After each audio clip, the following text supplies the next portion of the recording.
So, hello everybody. My name is Johannes. I'm from Technical University in Munich. And next 5 or less minutes, I'm going to present yet another open source energy optimization model based on Python. So, why do I hope to make another contribution? So, my background, I'm an electrical engineer. Started starting to code very late. So, for my diploma thesis or master thesis, I started to learn MATLAB. Then, during my PhD in the beginning, I got into GAMS. And first I started my PhD topic. First was something about electromobility, but I quickly diverged into energy modeling in itself. So I quite enjoyed writing code that my colleagues would like to use. So in the beginning, I got a model that was very crafty, written in GAMS with an Excel macro, unmaintainable thing, and I converted it to GAMS with MATLAB for data processing. So the code got down to several hundred lines of code, and from there on, many colleagues started to use it. And from there, I want to continue that path of doing shorter code, which attracts colleagues to use. So during my PhD, I will end in this year, hopefully, I developed 2 models. One is Orbs, one is Rebus. I'm going to talk about them for half a minute each. But because they are basically all identical, they are basically a minimum working example of this Python, Pyomo for model description, handlers for data mangling application that can be used by a student within, like, I would say, 1 week of uptake without Python knowledge. Because at least Orbs is documented with a step-by-step installation manual. It's also on GitHub, EPL license. It is a dummy data set included, so it isn't a model about Germany or Europe or anything. So you can use it for your time series-based minimum costs, renewable energy sources, but also classical generators. So it's completely linear. Thanks to Pyomo, it supports both open, like OPK, and closed source, like Corobi out of the box. And because I didn't develop Ops myself, because it already existed, I just converted it to Python.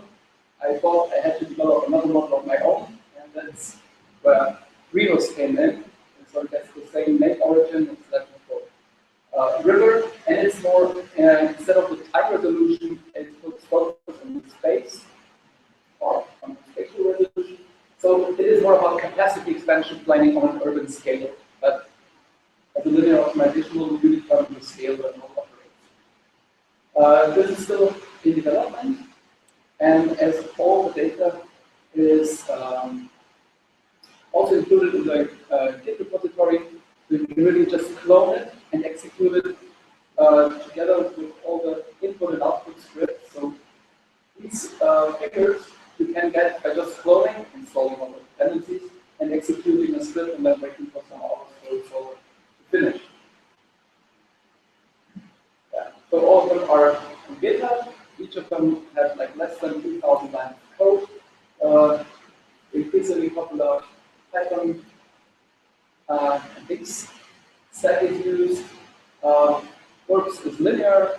Rebus is mixed integer linear. What else to say? For GPL, I also happen to know a bit more than is healthy for me about open source licenses. So if you might want to discuss that, that might also be of value to you or not. And I think that's what I would say for now.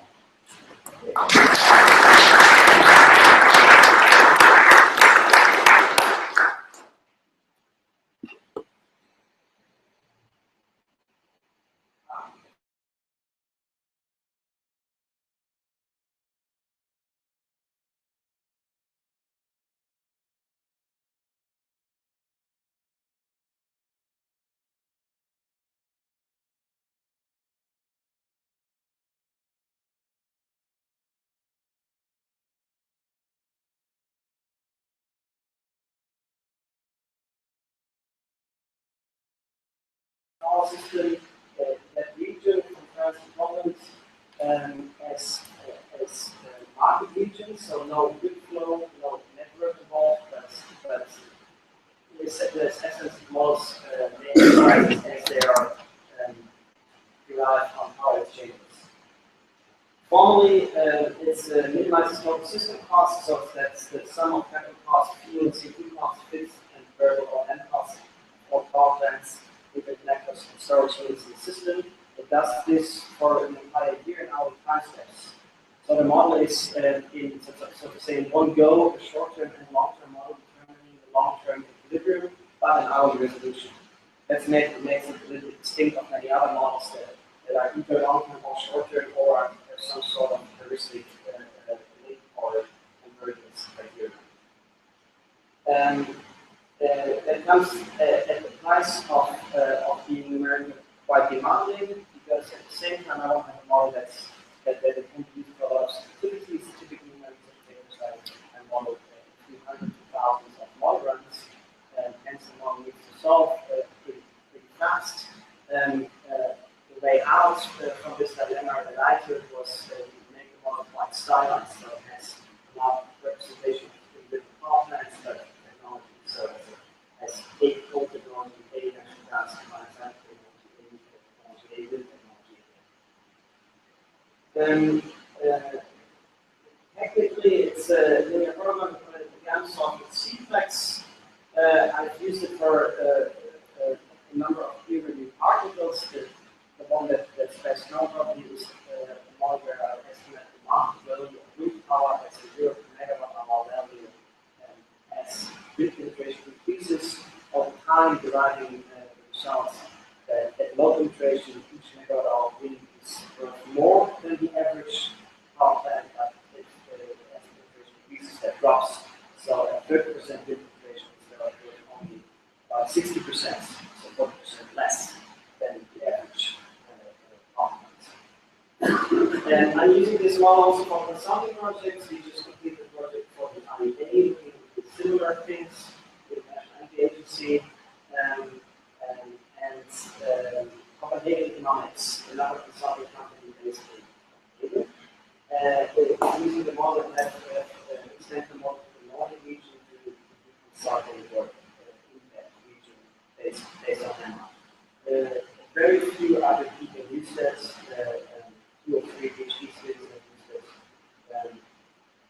It's at the moment based on my personal web page and my research institutes where I work, so it's not for long. I'm trying to show the appropriate license to go and pick up and that's handmade, but that's the response so far.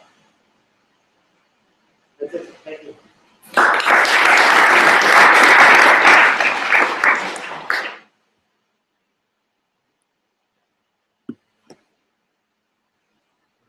Hi, I'm not going to talk about the model, but about a project with the name Open Power System Data, and guessing from the name you can already see what we are trying to do. A lot of new modelers are using the same data sets, and for example, time series of renewable inputs or loads or patterns from electricity demand, etc., etc. And all of you are doing the same work, bringing up the data, downloading the data, and making the data work in your model.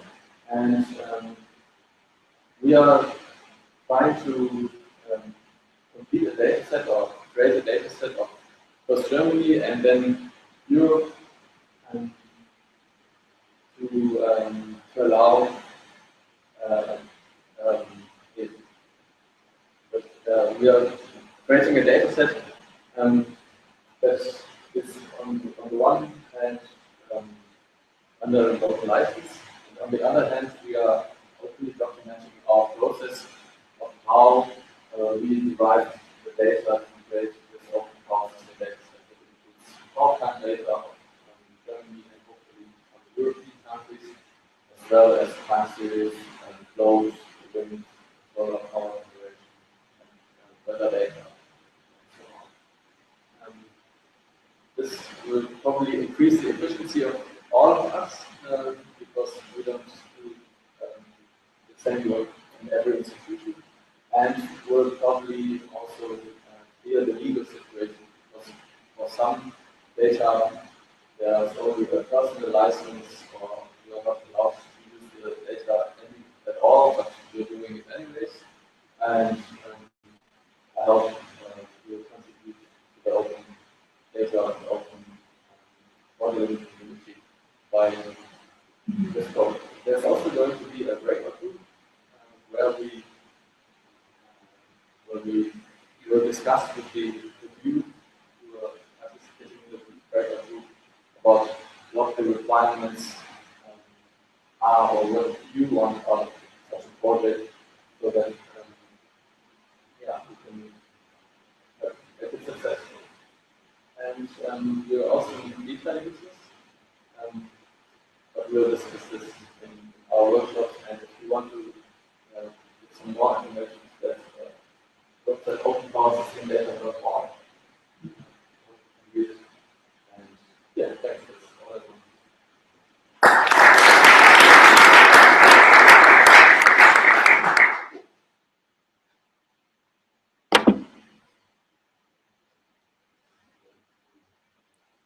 Hello, my name is Guido. I'm going to talk about the model user. I'm going to talk about the energy platform we're trying to construct a concept, and what to review of your needs, your requirements. So our plan is to set up a platform for model mastery to increase the collaborative development of energy models.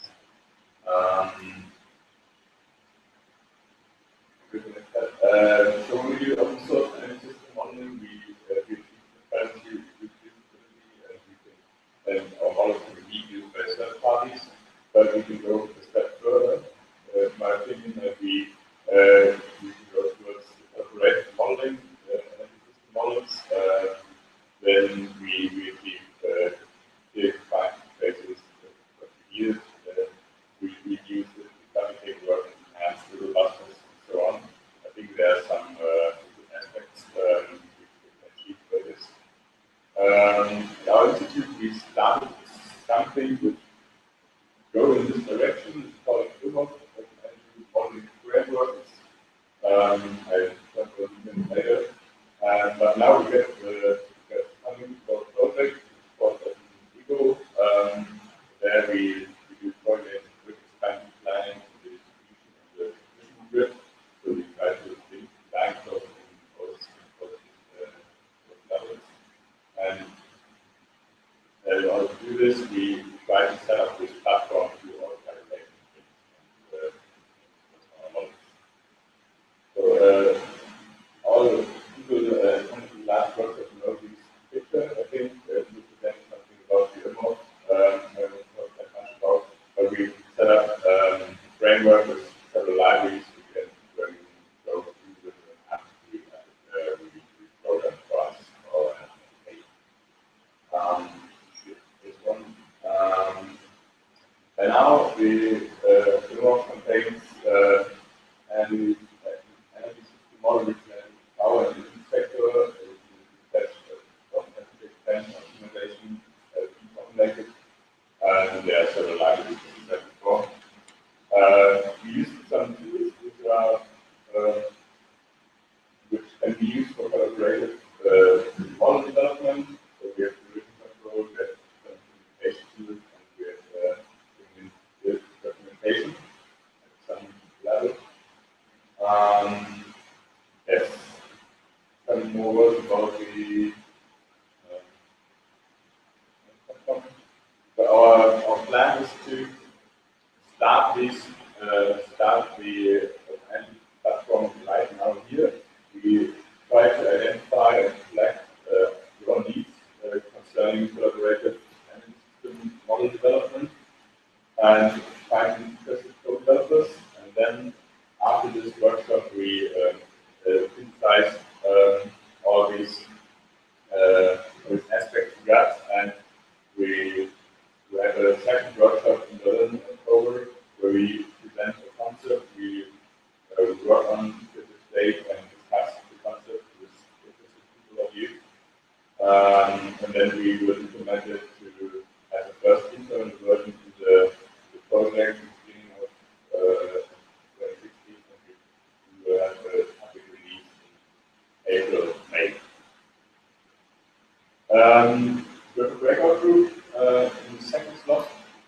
today. And we want to talk about the modeling aspect, communication aspect, and some general technical things. All the last section is covered by the break group beyond this meeting. So that is really on this break group. Thanks so far. Then break group be interested for yeah. Okay. Thanks.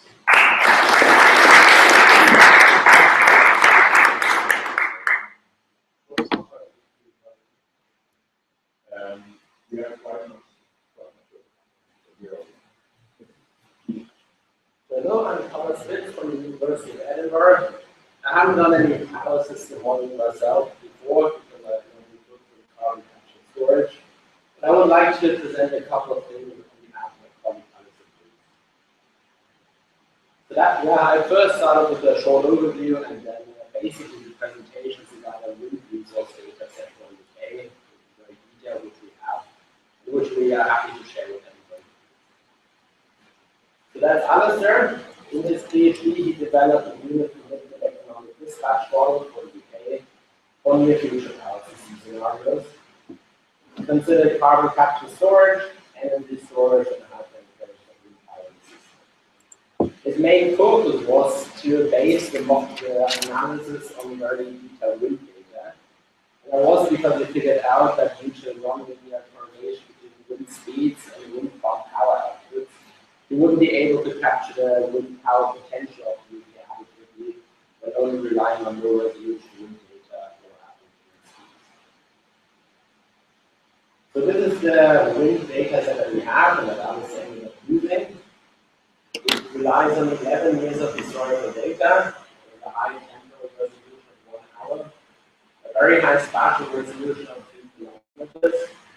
It is based on a fully compressible non-hydrostatic vehicle storage modeling tool, which is pressure-based and has been calibrated and evaluated extensively with low. And importantly, it can be temporarily matched with electricity demand data, which is of course necessary to work at the research requirements or capacity requirements. Alice's aim when carrying out the work were mainly to assess the operating reviews of fossil power plants in the future, but also to find out about the flexibility and performance requirements of future carbon capture and transport storage. The software used was MATLAB. So if anybody needs or is interested in it, because I have idea, just ask me, I'll give it to you. And just a quick remark at the end, Alice is currently looking for similarly detailed solar installation or photovoltaic data set for the UK. So if anybody has something you can use, then use it.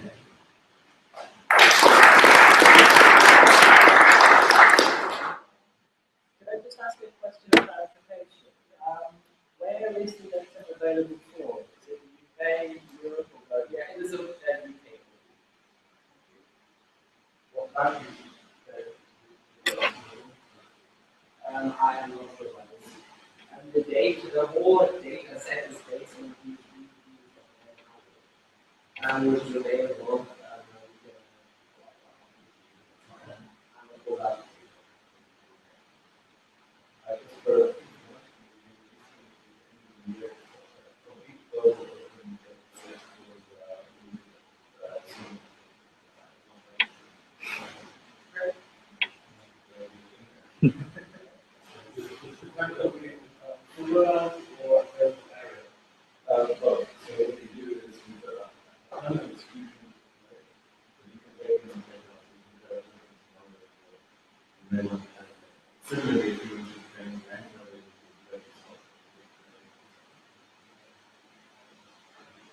So, it was the data that already compressed. Yes, exactly.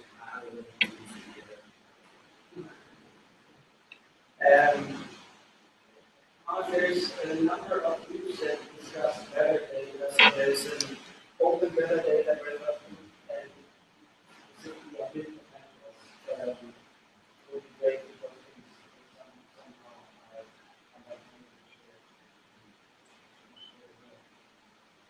Great, so you see.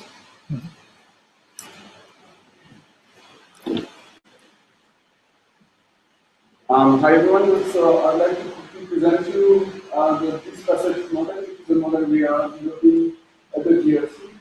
For those who don't know us, we are a research center of the University yeah, what we're focusing on is a dispatch and minute commitment. So we are looking at time frames. It's not really of 15 minutes, 1 hour, and we model a year. We are maybe more known for this model, the DSC unitized model, which is a long-term funding model that I won't talk about this model. We use an IMD formulation. Our geographic coverage is Europe, although at the moment we are only these countries. So we have a number of constraints that are very low, like minimum capacity, ranking constraints, storage, and so on. And what we want to look at is flexibility requirements and storage requirements. So, for example, if I have this example for Belgium, if I, the animation is not working, but I have a nice animation showing that if you increase the amount of renewables, you have more ranking constraints, showing what the model can do there. Our model is organized into, I would say, data entities. That you see here.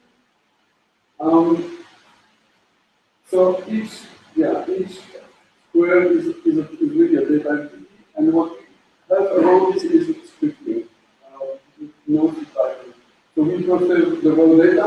This data is by nature is very variable from sources. So we need to harmonize it into a database. That's what we do here, and then when we have all these databases, all this data, we can transform it into what we call the simulation template. Python again, the simulation template that should be planned in 3 versions. We have Excel template, we have pandas for Python format, and the PDX format, which is for GAMS. And then when we have this input template, we can transform it into the results, the next simulation model, and that's what we do here. So you see that most of it is done in Python. But because we are in the commission and there are some requirements that are not up to meet, we have to keep these links that you see here that is completely independent of Python. So from the simulation template in Excel, you can go to the GPX file, the script, and then with GAMS you can get the results. So we really have different simulation types. Yeah. So our goal, our idea is really to make this an open source tool. Although we have some issues, we have some legal issues with the commission, or legal services where we strict on certain things, and we have a big issue on data. So my dream, I would say, is to have a global data set for Europe that we could publish, and that we could, for which we could apply our model and put it on the research. And that's it.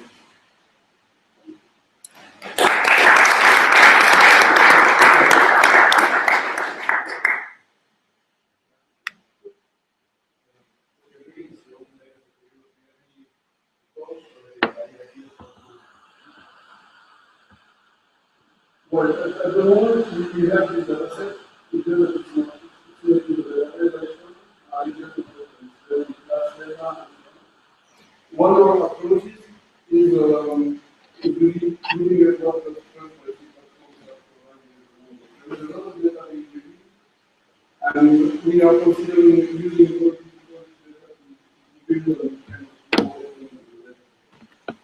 but I mean, if there is something going on here, I'm going to.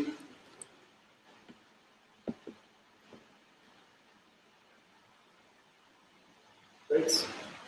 We continue to be ahead of schedule. It's pretty amazing. For the first time in my life, I've seen this.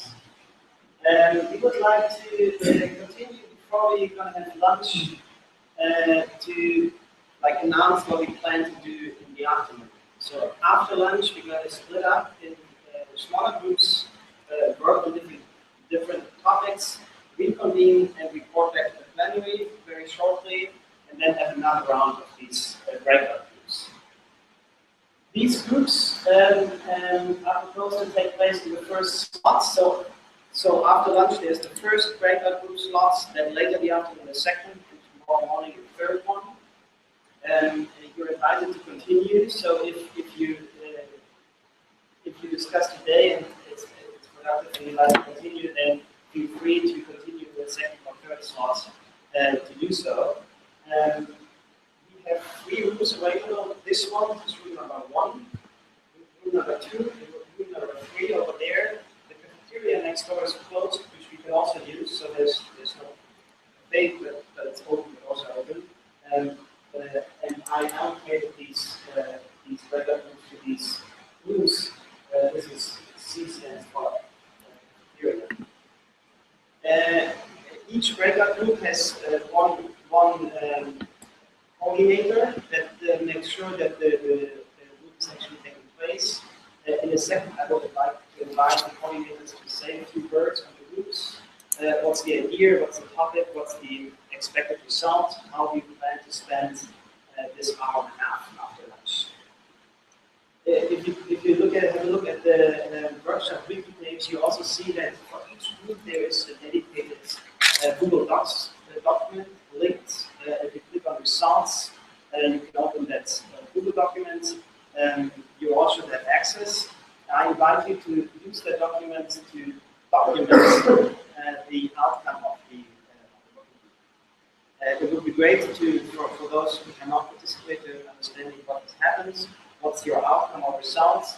Is there any follow-up that you would like to do? And if there's follow-up, please attach your name and the deadline and on our experiences that without a responsibility things do not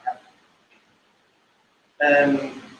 You can also still merge groups or split out if you feel like this. So the group on gather data and build potential, there might be possibilities to at least not to speak to each other to make this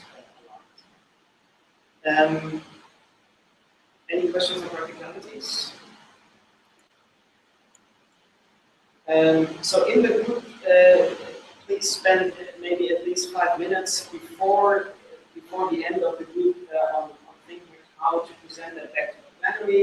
You would like to have at least a few minutes per breakout group to be reported back to the plenary today in the afternoon, so that all of us can participate and then hear what has happened immediately face to face. Then I would hand over to the coordinators. We have slides, kickoff slides for those, right? There's some people attending time. If you have slides and you can send in, but you handle the slides, right? Yeah.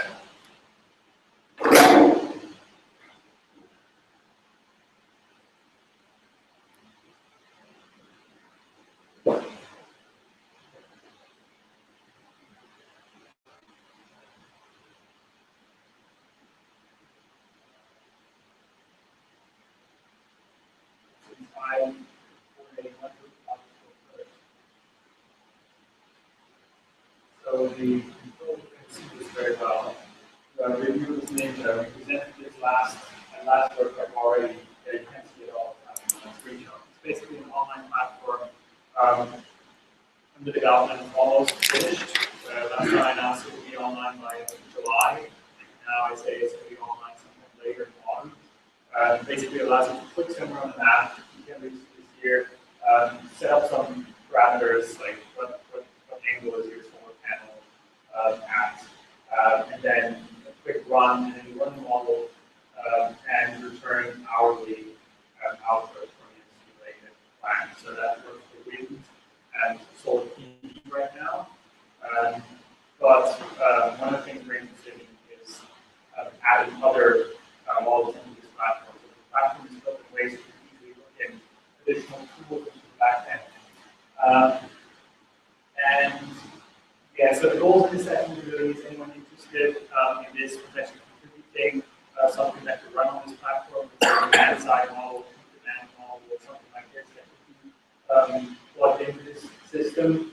Ideas for features, what kind of features would you like, other contributions, sharing is based on an API, so it's easily accessible automatically. Yeah, I think that's it. And it will be in here.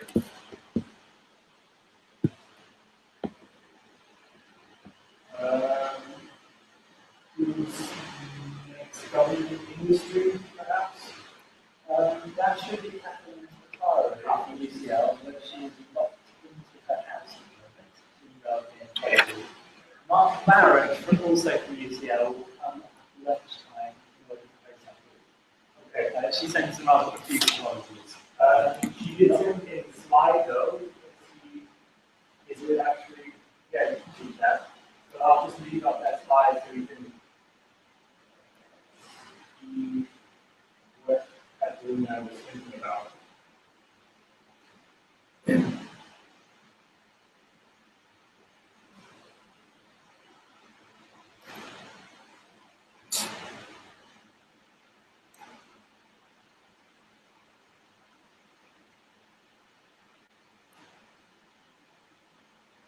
Yeah, so if you're interested in this, some things will happen, and talk about this from here.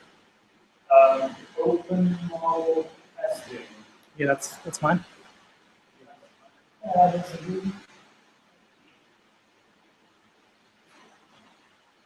So the idea of this breakout group is to actually get our hands dirty, get things done, more specifically to go through our fact sheet database that we have on the open. We have a couple of open energy models, and basically go to their websites, download the model, see how easy they are to use. Probably it's not really feasible to run them, but if it is, do that. Look at the documentation and as a result of that, write short reports to the authors of the models, showing them what could be improved or easy to use for first-time users. And at the same time, possibly evaluate whether these models would be suited to showcase on the openmod website. If they're like best practice models for first-time users. So yeah, that's the idea. That maybe subgroups of people within the group will use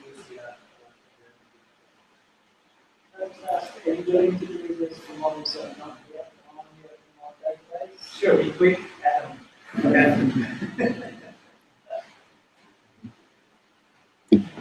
potentials. Do you have a slide? No. The idea here is to exchange information about particularly land uses, about wind potentials, how much wind is stored where.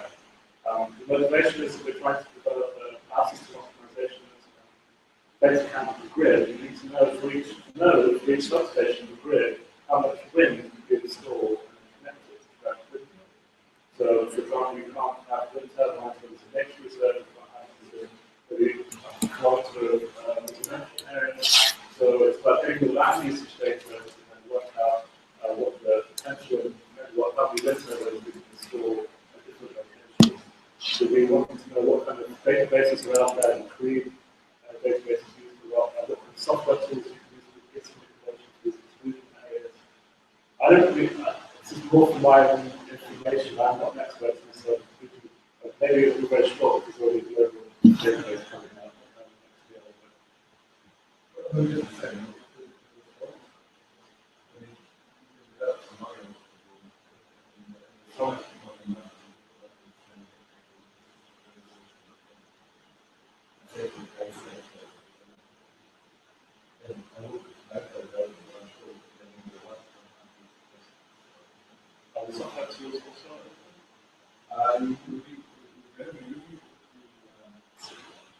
We're using RPIS,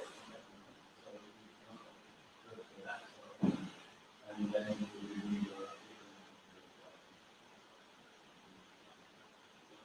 So the purpose of the workshop would be to break up people to be clear up with these issues, try and get at least a list of all the different databases people are using, software tools, and see where it goes. But we can also fold it into one of the web data ones as well. It's more land usage and gets rather than time series. it's more distinct. Another question to you, but to the timetable, how to read it? What is the rows, what is the columns, and what is the numbers? Oh, it's not a timetable. All of these are going to.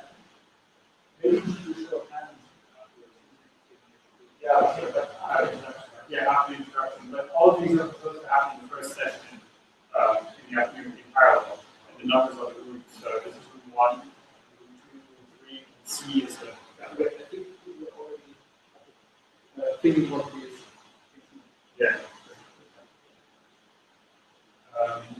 Okay, so I was so we have open power system data. Just very briefly, let's you not leave on slides. What you say? That's this project that Nick introduced a second ago. What we plan to do is get you guys involved. We are in the starting phase of the project. We have a concept. I would like to start presenting the concept in a few minutes that we came up with, and then ask you, get your feedback, what you think about it. So questions like, how should that database be accessed technically? What countries should be included? What data types should be included? How should time variables be named? So all that nitty-gritty stuff that then matters for you guys to use those data or not use those data. We are in the project startup phase, so I think that's the right moment to change these things. You all know once these projects are established, it's really hard to then expose, change stuff. And this is at the moment that can be done in the other way.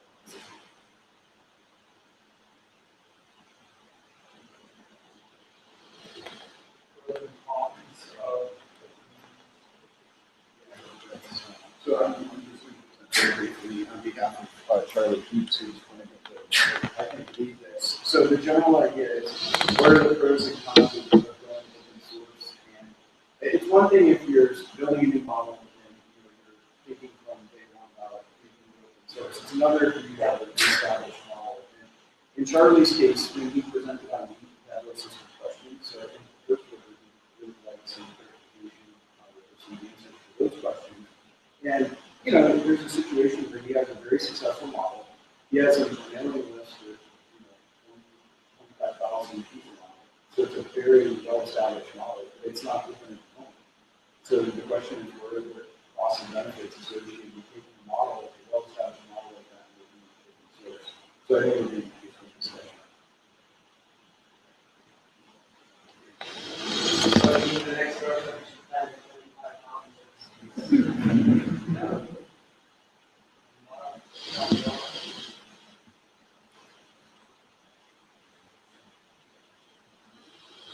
Yeah, Marktstammdaten Register. That's a process which is easier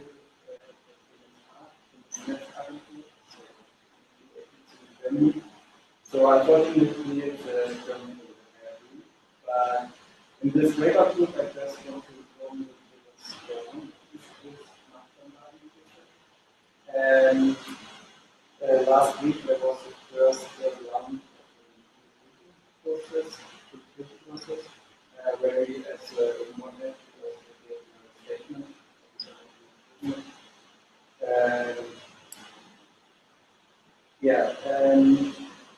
Our aim is to be part of this process because it makes the industry involved, and I think it's very important that from a research perspective, we also influence the market analysis, which is a data set that will be developed this year, next year, and could be released in 2016.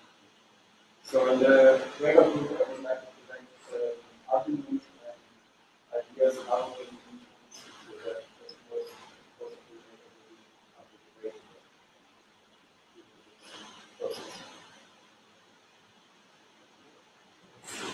Yep.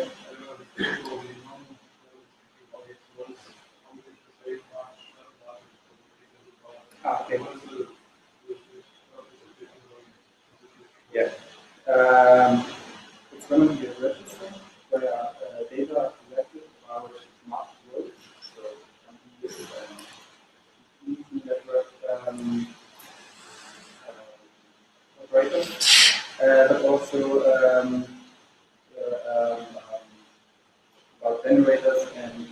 technical things. Yeah, a lot of things are going to be prevented in this services, so it's a data sheet and yeah, all of these in systems.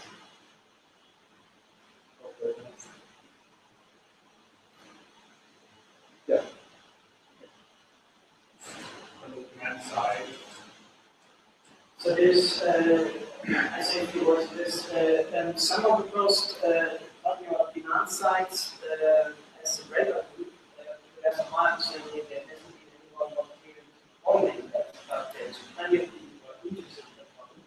But one of you guys is willing to volunteer, coordinating this something, to make sure that some stuff is documented. That seems like that. It's not a big deal.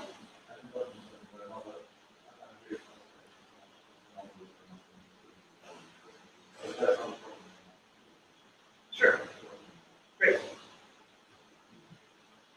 Good. So the plan is that after lunch we don't reconvene here in the plenary. We just meet immediately in the respective rooms. That means it would be very helpful if everyone arrives at the same time. We're not waiting for people. Yeah.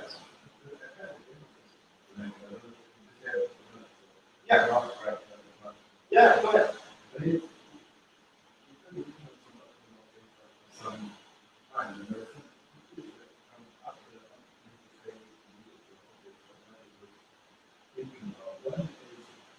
Related to data sources all over the place. And there are lots of open data springing up everywhere. And we find it actually quite difficult to know what the technical quality of that. And this seems to be like really radically important to implementing policies to get some sense of what's out there and the quality of what's there. I don't know, something that has problems to start thinking about why sometimes set things up in a kind of self-correct things up here doing sort of way. I mean, tomorrow I can give you a data set for compounds and every African country, but I wouldn't want to use it because, yeah, it's using best available data. Verifying just a proof about that, and then it goes into management might not be trivial.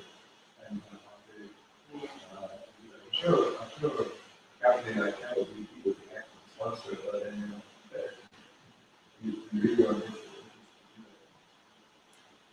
I agree with everything you said. Would you like to bring that idea to one of these groups, or maybe set up a specific group discussing data analytics and quality assurance issues, or is that something that you think is cross-cutting and you just should keep in mind for all? I think it's I think the answer to this is not clear. I mean, setting up a group and connecting the output would be and you could go and talk a little bit. But then you collectively with some explanation. I don't think that's really easy yet, right? But somebody's going to do some kind of peer review somewhere else.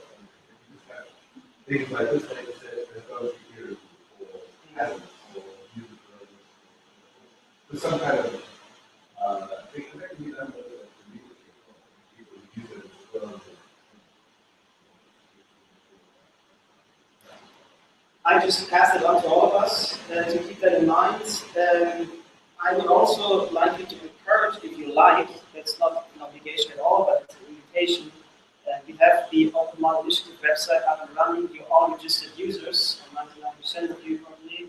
That means you can all use the wiki section of the website here and now. If you like, for example, to kickstart a collection of data files with a comment of how experienced users here in this room have evaluated the data, we can use those pages. You can create a new one. You can use the one that's there on data or live. And you can use these resources if you wish.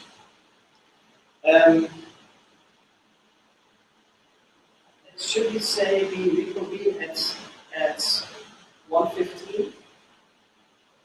That's a schedule. So then we have a little bit more than 1 hour, but that comes at the price that I expect everyone to be here sharp at 1:15. To make this explicit, that's this time.